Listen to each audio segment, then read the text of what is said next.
Hello everyone, कैसे हैं आप लोग? मस्त एकदम गुड। तो बच्चों, आज हम बात करेंगे the torque acting on a dipole in an uniform electric field. देखिएगा, यूनिफॉर्म इलेक्ट्रिक फील्ड क्या होता है? Uniform electric field, uniform means हर जगह पर एक जैसा, एक समान। ठीक है, एक समान मतलब किसी फैमिली में 10 टॉफीज आई हैं, 10 टॉफियाँ आई हैं। ठीक है, 10 टॉफियाँ हैं, ठीक हो गया। अब 5 जने हैं घर में, फैमिली मेंबर्स आर 5। ठीक है, 5 जने हैं, 2 पेरेंट्स एंड 1 2 3, 1 2 3, 3 हमारे चाइल्ड हो गए, चिल्ड्रन हैं। ठीक है, अब 10 टॉफियाँ इन सबको यूनिफॉर्मली डिस्ट्रीब्यूट करनी। किसी मेहमान ने कहा मैं 10 टॉफियाँ लाया हूँ और मैं सबको यूनिफॉर्मली डिस्ट्रीब्यूट करूँगा। चलो मान लेते हैं 5 बच्चे ही मान लो। ठीक है, पेरेंट्स लेके आए हैं हमारी टॉफियाँ, 10 टॉफी हैं, हमें यूनिफॉर्म डिस्ट्रीब्यूट करनी है क्या? टॉफियाँ। तो बताइए बच्चों, कितनी मिलेगी? एक को 2 2 2 2 2 10, 5 2 10। ठीक है, ये तो यूनिफॉर्मली डिस्ट्रीब्यूटेड हो गया, मीन्स हर जगह पर एक टाइप का number of quantities will be same, एक जैसी होनी चाहिए। तो ऐसे उसको बोलेंगे यूनिफॉर्म डिस्ट्रीब्यूशन ऑफ टॉफीज। ठीक है, अगर हम बात करते हैं यूनिफॉर्म इलेक्ट्रिक फील्ड की, तो उसका मतलब होता है किसी भी प्लेस में अगर कहीं पर इलेक्ट्रिक फील्ड हम देख रहे हैं, ऑब्जर्व कर रहे हैं, तो उसके ईच एंड एवरी पॉइंट पर हमारा इलेक्ट्रिक फील्ड बच्चों कैसा होना चाहिए? एक जैसा होना चाहिए। ऐसा नहीं कि यहाँ पर हमारा इलेक्ट्रिक फील्ड की इंटेंसिटी कुछ और है, यहाँ पे हमारी 2 न्यूटन पर कुलाम, न्यूटन पर कुलाम होती है किसकी यूनिट? इलेक्ट्रिक फील्ड की यूनिट हमारी न्यूटन पर कुलाम होती है। यहाँ पर 2 यूनिट है, तो यहाँ पर 6 न्यूटन पर कुलाम हो गया। ऐसा नहीं होना चाहिए। ठीक है, यूनिफॉर्म मीन्स एक जैसा। अगर यहाँ पे 6 न्यूटन पर कुलाम है, तो इसके ईच एंड एवरी पॉइंट पर, इस पोर्शन के ईच एंड एवरी पॉइंट पर हमारा electric field will be same, remain constant.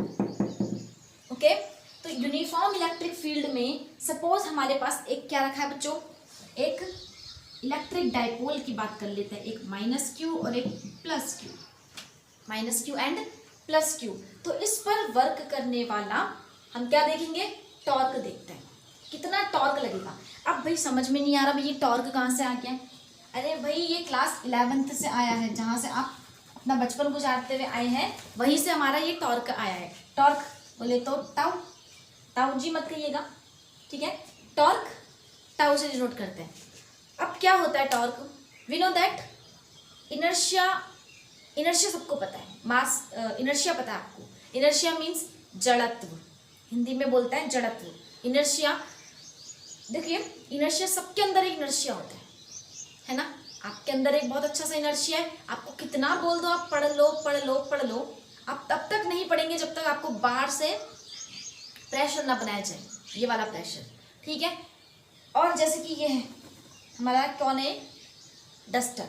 इसको ये तब तक बेचारा ऐसे ही रहेगा, जड़ बुद्धि कहते हैं, जड़त्व, इनर्शियल रहेगा, जब तक मैं इसको बाहर से एक एक्सटर्नल फोर्स ना लगाऊं। देखिए फोर्स लगाते ही हिला, जैसे ही मैंने फोर्स हटाया ये फिर से अपनी उसमें आ गया, बड़ा ढीठ है रे तू, है ना?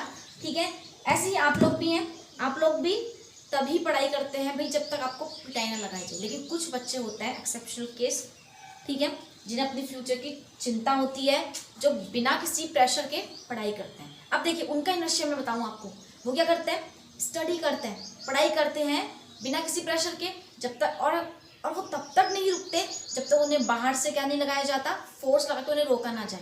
तो बच्चों ये बात तो हो गई सीधे सीधे इनर्शिया की।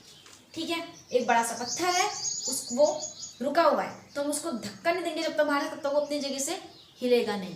या फिर अगर कोई मूविंग बॉडी है, मूविंग बॉडी मीन्स आपकी स्कूटी है, वो चल रही है, वो तब तक नहीं रुकेगी जब तक उस पर ब्रेक अप्लाई करके उसको रोका ना जाए।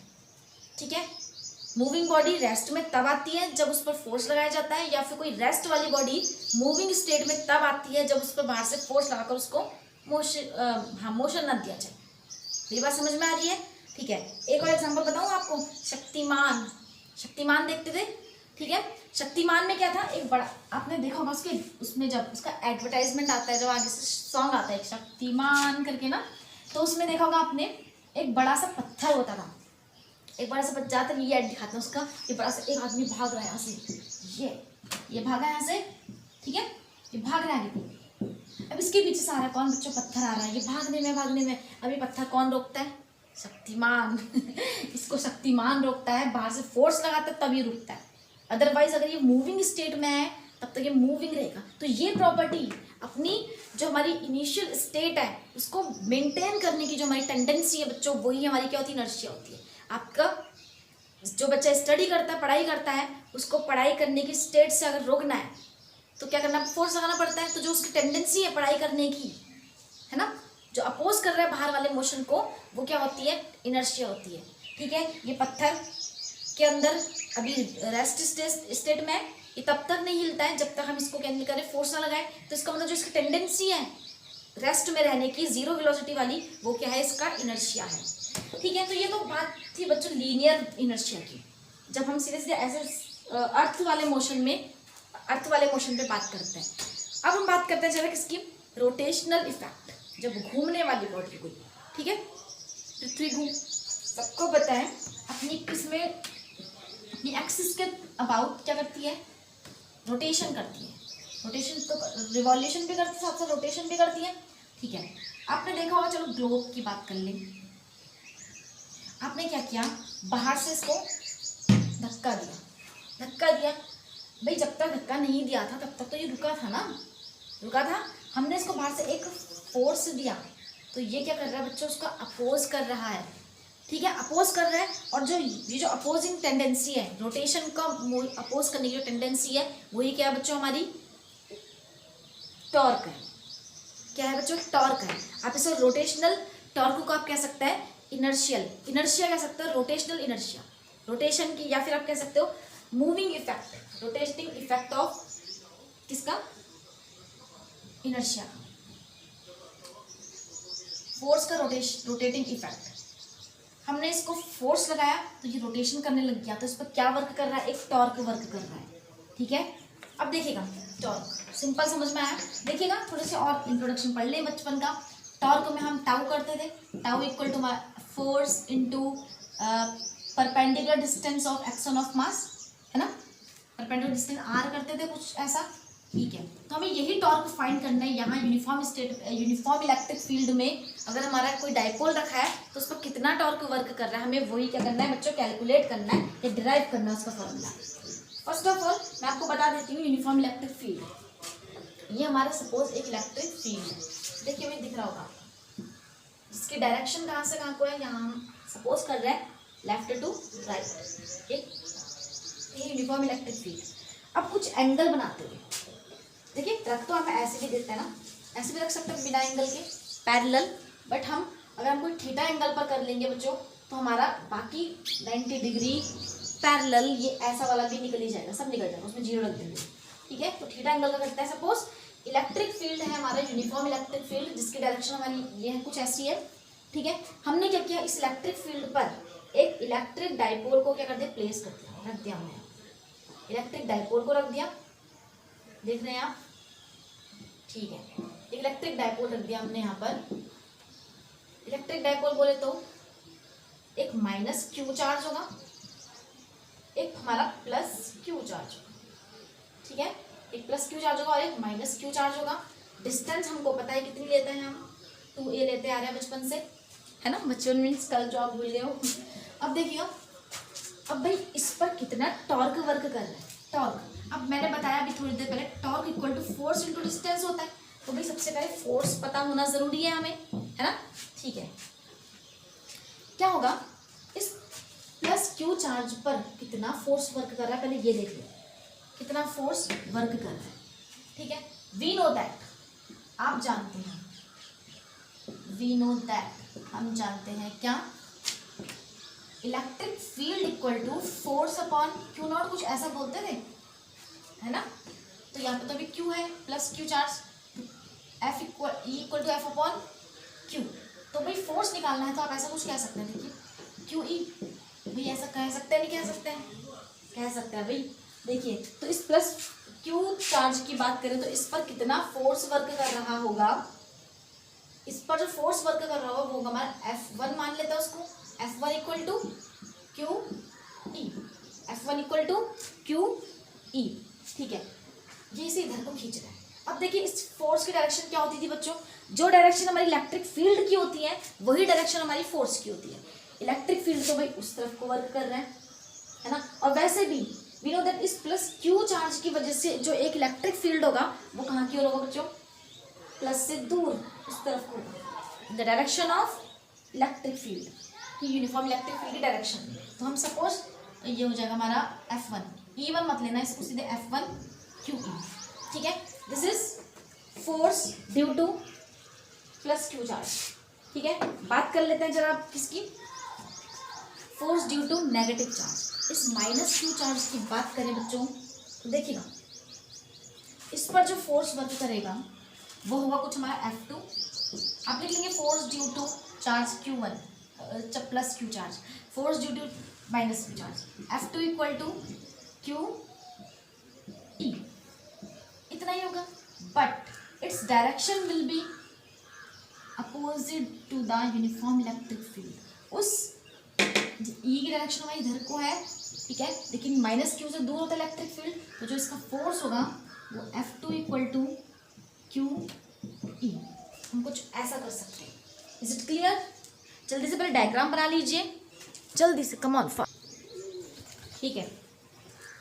देखिएगा अगर इसको वेक्टर फॉर्म में लिखें बच्चों, ये हो जाएगा वेक्टर F1, इसको ऐसा लिख सकते हैं, हम इसको ऐसा लिख सकते हैं, ठीक है। अब डायरेक्शन लगाने की वजह से हमारे माइनस साइन आ गया यहाँ पर, और इस माइनस साइन हमारा क्या इंडिकेट कर रहा है, the direction of F2 is the opposite to electric field, इसके अपोजिट में है हमारा।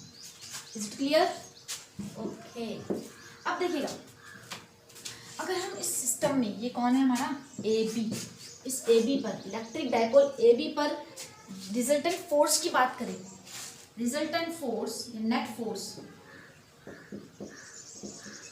ऑन डायपोल, इस डायपोल पर रिजल्टेंट फोर्स की बात करेंगे, कैपिटल F मान लेते हैं उसको, तो वो क्या होगा बच्चों, F1 प्लस F2, है ना, F1 प्लस F2, वो vector F1 plus vector F2, इसकी वैल्यू रख देते हैं हम QE minus QE and cancel.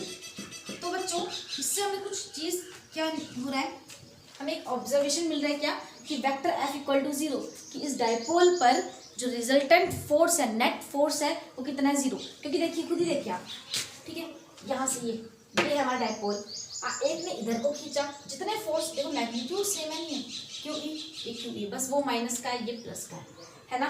देखिएगा जितने फोर्स से कोई इसे इधर खींच रहा है उतने ही फोर्स से दूसरा इंसान उसको उधर खींच रहा है, ठीक है। लेकिन ये कहाँ जाएगा, इसने कहा मैं कहीं नहीं जाऊँगा, ठीक है। तो रिजल्टेंट फोर्स इस पर 0 है, तो ये किसमें रहेगा, at the state of equilibrium, ठीक है। देखेंगे ड्यू टू, लिख लेंगे आप, due to equal and opposite force the dipole, electric dipole remain at equilibrium position, ठीक है, इक्विलिब्रियम पोजीशन पर। अब बात करते हैं भाई ये हमारा टॉर्क कहाँ से आएगा। भाई मैं आपको पहले बता दूं, जहाँ पर भी इक्वल एंड अपोजिट फोर्स, दो equal and opposite force work करता है, वहाँ पर हमारा टॉर्क प्रोड्यूस होता है। मैंने आपको बोला था the tendency to oppose the external force, बाहर के फोर्स को अपोज करने की जो हमारी टेंडेंसी होती है उसको क्या बोलते हैं बच्चों, इनर्शिया बोलते हैं। और वही रोटेटिंग इफेक्ट में क्या हो जाता है, टॉर्क होता है। देखिए आपको मम्मी ने, मैं आपको बता दूं, हाँ आपकी मम्मी ने आपसे बोला थप्पड़ मारा कि पढ़ ले बच्चे, पढ़ ले, तो भाई आप एकदम से पढ़ने तो लगते नहीं है। जो ठीक किस्म के बच्चे होते हैं हमारे, वो क्या करते हैं, थोड़ा बहुत अपोज करते नहीं करते हैं। तो एक फोर्स हो गया आपकी मम्मी का, एक फोर्स हो गया आपका, लेकिन डायरेक्शन अपोजिट है ना। इक्वल फोर्स लगाते हैं, जितना मम्मी ने लगाया उसी के इक्वल हम अपोजिट में लगाते हैं, ठीक है। तो दो हमारे फोर्स का पेयर बन रहा है, नहीं बन रहा है, तो इक्वल एंड अपोजिट फोर्स का हमारा पेयर बन रहा है, और वही होता है बच्चों हमारा इनर्शिया, ठीक है। तो रोटेटिंग इफेक्ट में भी कुछ ऐसा ही होता है, बाहर से कोई इसको इधर को फोर्स लगा रहा है, लेकिन ये चाहता है मैं इधर को उल्टी दिशा में जाऊँ, हम इसको इधर घुमा रहे हैं, ये चाहेगा कि मैं इधर को आऊँ, ठीक है। तो यहाँ पे दो इक्वल एंड अपोजिट फोर्स का क्या बन गया, हमारा पेयर बन चुका है। और जहाँ पेयर आता है वहाँ पर हमारा टॉर्क आ जाता है, इनर्शिया आ जाता है, रोटेशनल इनर्शिया भी कह सकते हैं, ठीक है। और वो जो रोटेशनल है, वो जो रोटेशनल इनर्शिया है मीन्स टॉर्क है, जो ये क्या करता है, इसको क्या करने की कोशिश करता है, ये जो कुछ एंगल थीटा पर जो है ना यहाँ पर ये कुछ एंगल बना रहा है, इसको घुमाते घुमाते इसको सीधा अलाइन, इसी लाइन में लाने की कोशिश करता है, अलाइन करने की कोशिश करता है। ठीक हो गया? ठीक है, हम ऐसा बोल सकते हैं due to two equal and opposite force F1 and F2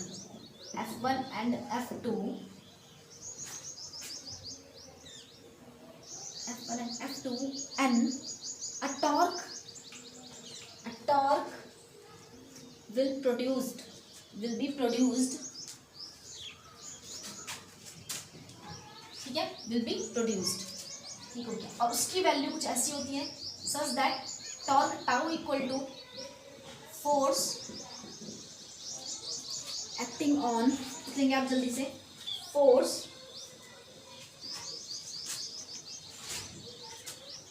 magnitude of force into perpendicular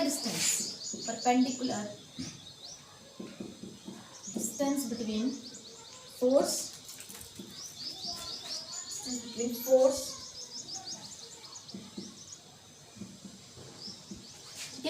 दोनों फोर्स, जो टू फोर्स है, जो डिस्टेंस है उनकी वाली डिस्टेंस हो जाएगी हमारी उन दो फोर्सेस के बीच की डिस्टेंस।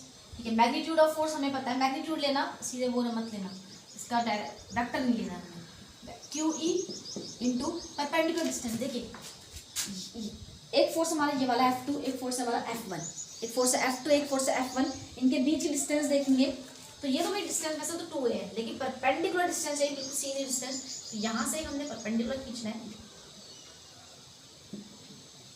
कह सकते हैं ना, ये इसकी डिस्टेंस जो है परपेंडिकुलर डिस्टेंस इतनी है, कितनी, अब निकाल लेते हैं वहीं से, n मान लेते हैं bn, तो कैसे कर सकते हैं bn।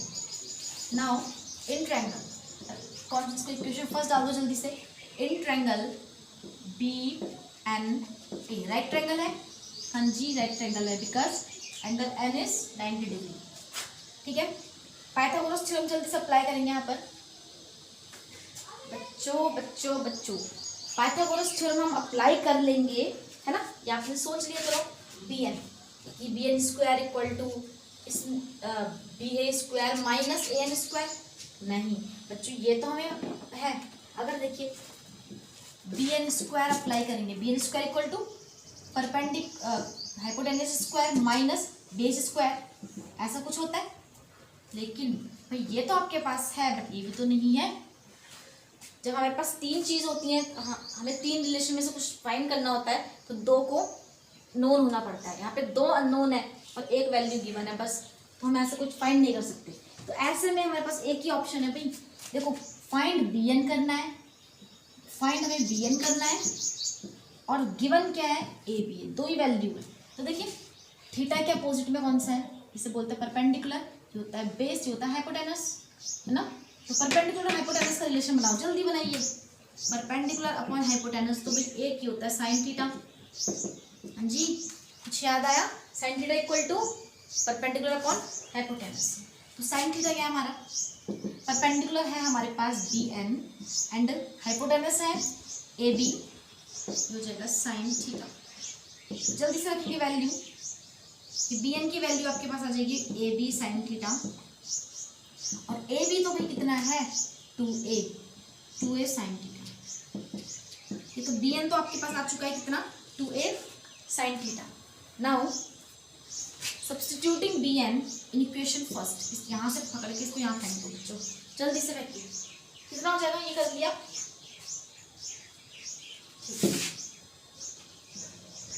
QE इंटू bn कितना है 2a साइन थीटा, ठीक हो गया, साइड पे आप ऐसा कर सकते हैं इसको, 2a sine theta, torque tau equal to कह सकते हो आप QE,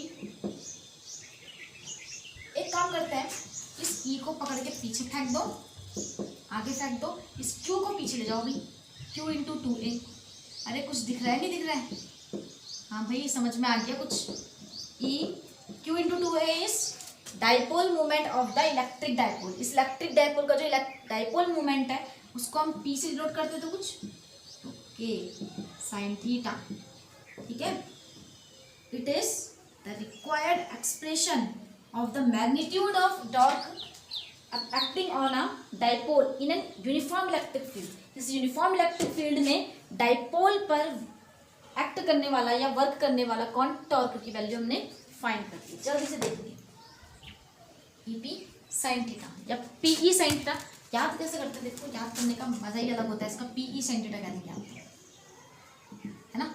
आप ऐसे कर दीजिए पीई साइन थीटा जल्दी से।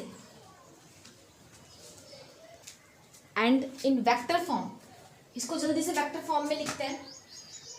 इसका वेक्टर ये कर लिया हो तो हम इसको रफ कर देते हैं। जल्दी देखिए वेक्टर फॉर्म, इन वेक्टर फॉर्म, इन वेक्टर नोटेशन भी कह सकते हैं। इन वेक्टर फॉर्म देखिएगा, सिंस हमने कुछ ऐसा पढ़ा है बचपन में क्लास 11 में, vector A cross B equal to एक हमारी क्या होती थी, देखिए टाउ हमारा एक वेक्टर क्वांटिटी है, क्योंकि एक पर्टिकुलर डायरेक्शन होती है इसकी, ठीक है। तो जो टाउ है हमारा वेक्टर ए क्रॉस बी होता है हमारा ए बी साइन थीटा। तो बच्चों जब इसको हम ऐसा लिख सकते हो तो इसको अपोजिट भी तो कर सकते हैं। तो देखिए ए बी साइन थीटा, तो हम ऐसा लिख सकते हैं, टाउ में लगाइए वेक्टर, इसको कुछ ऐसे लिख सकते हैं vector P cross vector A, खुलेगा तो पी ई साइन थीटा आ जाएगा, ठीक है। जल्दी से छाप लीजिए इसको जल्दी। ओके, तो बच्चों हमारा ये लेक्चर हमारा यहीं पर खत्म करते हैं, और इसके बाद वाले लेक्चर में हम बात करेंगे the work done on a electric dipole, ठीक है। Work done by the torque on electric dipole in an uniform electric field, ठीक है। वर्क डन भी कौन सा, कि हमें इस डाइपोल को क्या करना है, अलाइन करना, सीधा करने में इस थीटा से, या फिर जो हमारा कौन है इलेक्ट्रिक डाइपोल है वो अगर ऐसे रखा हो, अलाइन रखा हो, तो उसको थीटा तक घुमाने के लिए कितना वर्क करना पड़ेगा, थीटा से अलाइन करने के लिए कितना वर्क करना पड़ेगा। इज क्लियर, ठीक है। Thank you so much.